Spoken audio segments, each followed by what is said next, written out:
2 Samuel chapter 16. When David had gone a short distance beyond the summit, there was Ziba, the steward of Mephibosheth, waiting to meet him. He had a string of donkeys saddled and loaded with 200 loaves of bread, 100 cakes of raisins, 100 cakes of figs, and a skin of wine. The king asked Ziba, "Why have you brought these?"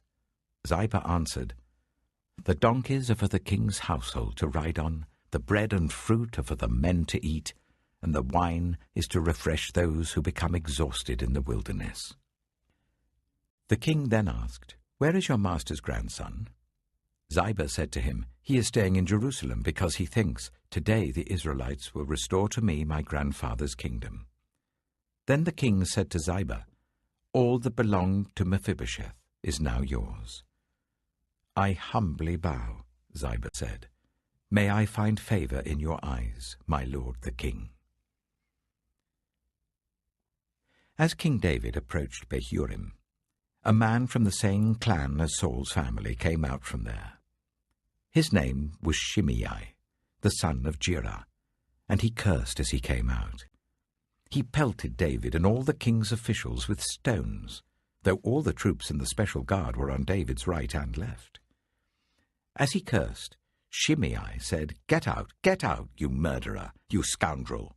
The Lord has repaid you for all the blood you shed in the household of Saul, in whose place you have reigned.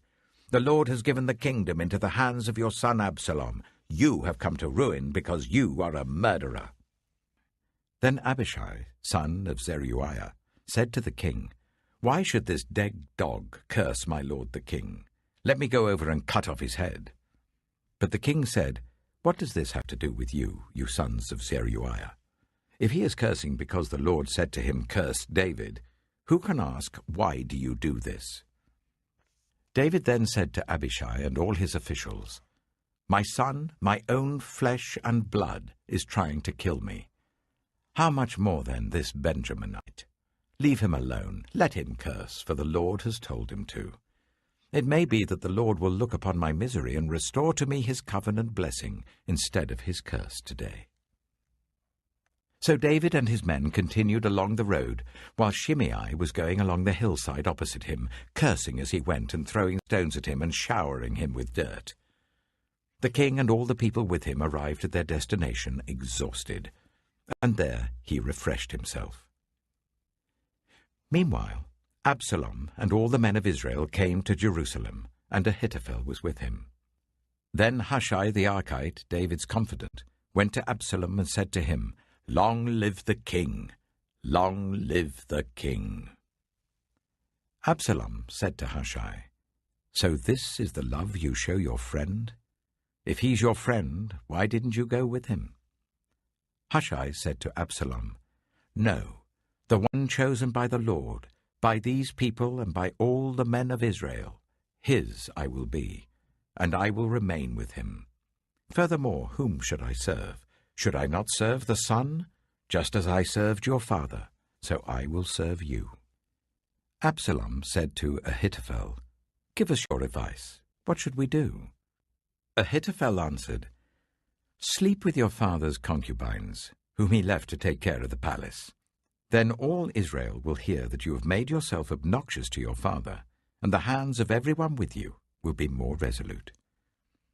So they pitched a tent for Absalom on the roof, and he slept with his father's concubines in the sight of all Israel.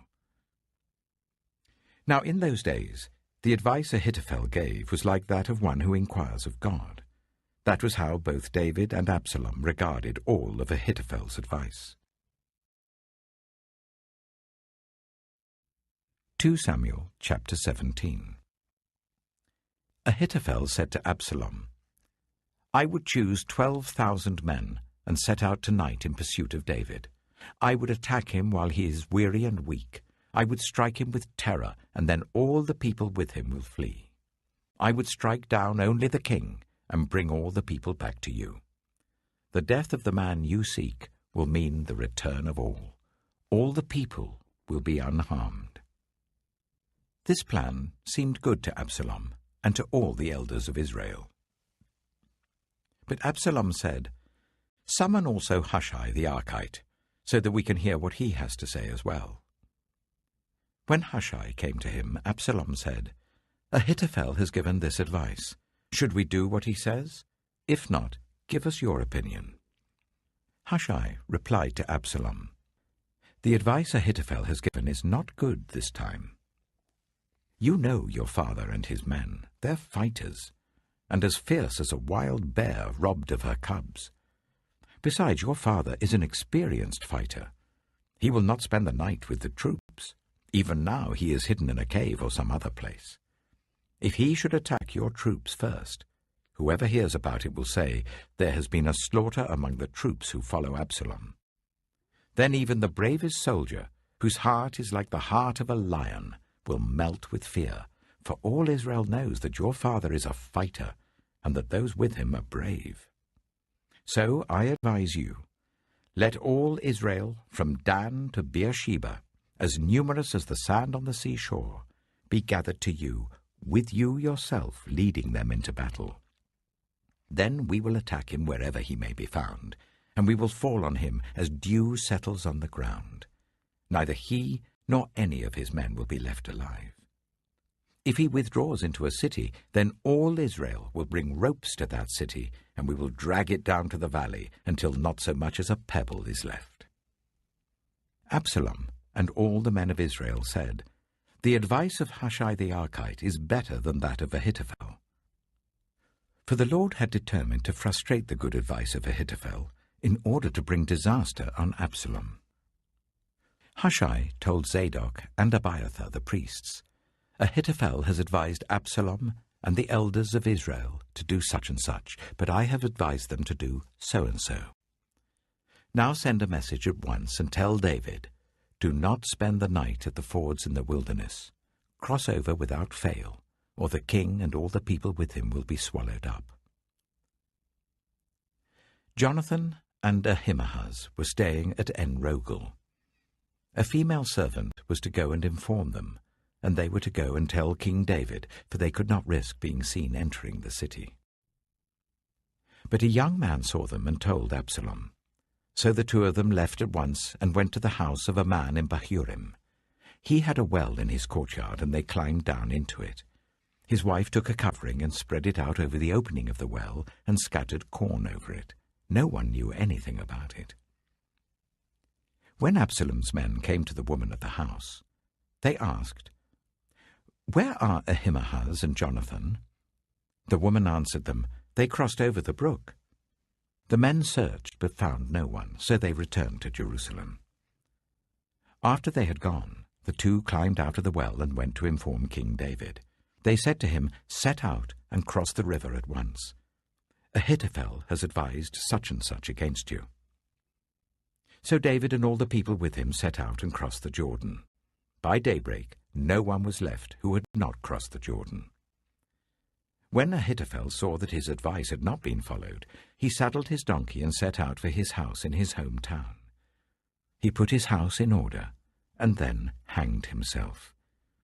So he died and was buried in his father's tomb. David went to Mahanaim, and Absalom crossed the Jordan with all the men of Israel. Absalom had appointed Amasa over the army in place of Joab. Amasa was the son of Jether, an Ishmaelite who had married Abigail, the daughter of Nahash, the sister of Zeruiah, the mother of Joab. The Israelites and Absalom camped in the land of Gilead. When David came to Mahanaim, Shobai, son of Nahash from Rabbah of the Ammonites, and Machir, son of Amiel from Lo-debar, and Barzillai the Gilead from Rogelim, brought bedding and bowls and articles of pottery. They also brought wheat and barley, flour and roasted grain, beans and lentils, honey and curds, sheep and cheese from cow's milk, for David and his people to eat. For they said, "The people have become exhausted and hungry and thirsty in the wilderness." 2 Samuel chapter 18. David mustered the men who were with him and appointed over them commanders of thousands and commanders of hundreds. David sent out his troops, a third under the command of Joab, a third under Joab's brother Abishai, son of Zeruiah, and a third under Ittai the Gittite. The king told the troops, "I myself will surely march out with you." But the men said, "You must not go out. If we are forced to flee, they won't care about us. Even if half of us die, they won't care.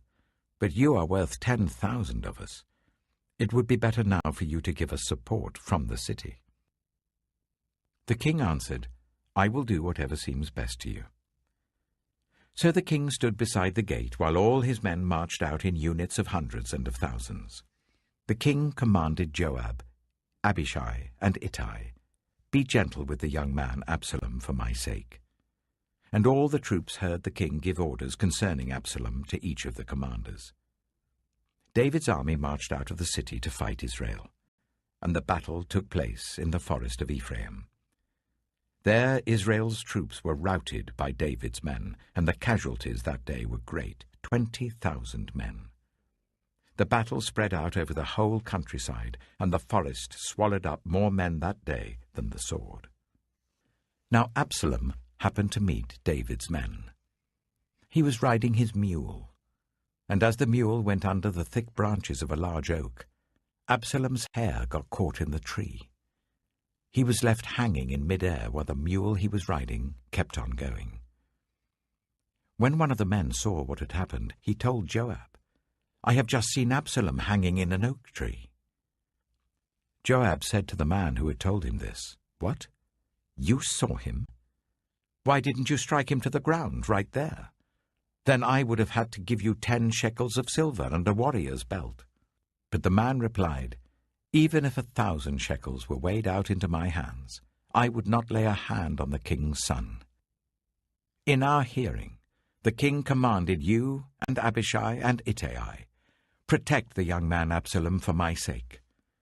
And if I had put my life in jeopardy, and nothing is hidden from the king, you would have kept your distance from me." Joab said, "I'm not going to wait like this for you." So he took 3 javelins in his hand and plunged them into Absalom's heart while Absalom was still alive in the oak tree. And 10 of Joab's armor-bearers surrounded Absalom, struck him, and killed him. Then Joab sounded the trumpet, and the troops stopped pursuing Israel, for Joab halted them. They took Absalom, threw him into a big pit in the forest, and piled up a large heap of rocks over him. Meanwhile, all the Israelites fled to their homes. During his lifetime, Absalom had taken a pillar and erected it in the king's valley as a monument to himself, for he thought, "I have no son to carry on the memory of my name." He named the pillar after himself, and it is called Absalom's monument to this day. Now Ahimaaz, son of Zadok, said, "Let me run and take the news to the king that the Lord has vindicated him by delivering him from the hand of his enemies." "You are not the one to take the news today," Joab told him. "You may take the news another time, but you must not do so today, because the king's son is dead." Then Joab said to the Cushite, "Go tell the king what you have seen." The Cushite bowed down before Joab and ran off. Ahimaaz, son of Zadok, again said to Joab, "Come what may, please let me run behind the Cushite." But Joab replied, "My son, why do you want to go? You don't have any news that will bring you a reward." He said, "Come what may, I want to run." So Joab said, "Run." Then Ahimaaz ran by the way of the plain and outran the Cushite. While David was sitting between the inner and outer gates, the watchman went up to the roof of the gateway by the wall. As he looked out, he saw a man running alone. The watchman called out to the king and reported it. The king said, "If he is alone, he must have good news." And the runner came closer and closer. Then the watchman saw another runner, and he called down to the gatekeeper, "Look, another man running alone." The king said, "He must be bringing good news too." The watchman said, "It seems to me that the first one runs like Ahimaaz, son of Zadok." "He's a good man," the king said. "He comes with good news." Then Ahimaaz called out to the king, "All is well." He bowed down before the king with his face to the ground and said, "Praise be to the Lord your God. He has delivered up those who lifted their hands against my lord the king." The king asked, "Is the young man Absalom safe?" Ahimaaz answered, "I saw great confusion, just as Joab was about to send the king's servant and me, your servant, but I don't know what it was." The king said, "Stand aside and wait here." So he stepped aside and stood there. Then the Cushite arrived and said, "My lord the king, hear the good news. The Lord has vindicated you today by delivering you from the hand of all who rose up against you." The king asked the Cushite, "Is the young man Absalom safe?" The Cushite replied, "May the enemies of my lord the king and all who rise up to harm you be like that young man." The king was shaken. He went up to the room over the gateway and wept. As he went, he said, "Oh, my son Absalom, my son Absalom, if only I had died instead of you, O Absalom, my son, my son." John chapter 12. 6 days before the Passover, Jesus came to Bethany, where Lazarus lived, whom Jesus had raised from the dead. Here a dinner was given in Jesus' honor. Martha served, while Lazarus was among those reclining at the table with him. Then Mary took about 1/2 liter of pure nard, an expensive perfume. She poured it on Jesus' feet and wiped his feet with her hair, and the house was filled with the fragrance of the perfume. But one of his disciples, Judas Iscariot, who was later to betray him, objected. "Why wasn't this perfume sold and the money given to the poor? It was worth a year's wages." He did not say this because he cared about the poor, but because he was a thief. As keeper of the money bag, he used to help himself to what was put into it. "Leave her alone," Jesus replied. "It was intended that she should save this perfume for the day of my burial. You will always have the poor among you, but you will not always have me." Meanwhile, a large crowd of Jews found out that Jesus was there and came not only because of him, but also to see Lazarus, whom he had raised from the dead. So the chief priests made plans to kill Lazarus as well, for on account of him many of the Jews were going over to Jesus and believing in him. The next day, the great crowd that had come for the festival heard that Jesus was on his way to Jerusalem. They took palm branches and went out to meet him, shouting, "Hosanna! Blessed is he who comes in the name of the Lord! Blessed is the King of Israel!" Jesus found a young donkey and sat upon it, as it is written, "Do not be afraid, daughter Zion. See, your king is coming, seated on a donkey's colt." At first, his disciples did not understand all this. Only after Jesus was glorified did they realize that these things had been written about him, and that these things had been done to him. Now the crowd that was with him, when he called Lazarus from the tomb and raised him from the dead, continued to spread the word. Many people, because they had heard that he had performed this sign, went out to meet him. So the Pharisees said to one another, "See, this is getting us nowhere. Look how the whole world has gone after him." Now there were some Greeks among those who went up to worship at the festival. They came to Philip, who was from Bethsaida in Galilee, with a request. "Sir," they said, "we would like to see Jesus." Philip went to tell Andrew. Andrew and Philip in turn told Jesus. Jesus replied, "The hour has come for the Son of Man to be glorified. Very truly I tell you, unless a grain of wheat falls to the ground and dies, it remains only a single seed, but if it dies, it produces many seeds. Anyone who loves their life will lose it, while anyone who hates their life in this world will keep it for eternal life. Whoever serves me must follow me, and where I am, my servant also will be. My Father will honor the one who serves me." Now my soul is troubled, and what shall I say? Father, save me from this hour? No. It was for this very reason I came to this hour. Father, glorify your name. Then a voice came from heaven. I have glorified it, and will glorify it again. The crowd that was there and heard it said it had thundered. Others said an angel had spoken to him. Jesus said, This voice was for your benefit, not mine. Now is the time for judgment on this world. Now the prince of this world will be driven out. And I, when I am lifted up from the earth, will draw all people to myself. He said this to show the kind of death he was going to die. The crowd spoke up. We have heard from the law that the Messiah will remain forever, so how can you say the Son of Man must be lifted up? Who is this Son of Man? Then Jesus told them, You are going to have the light just a little while longer. Walk while you have the light, before darkness overtakes you.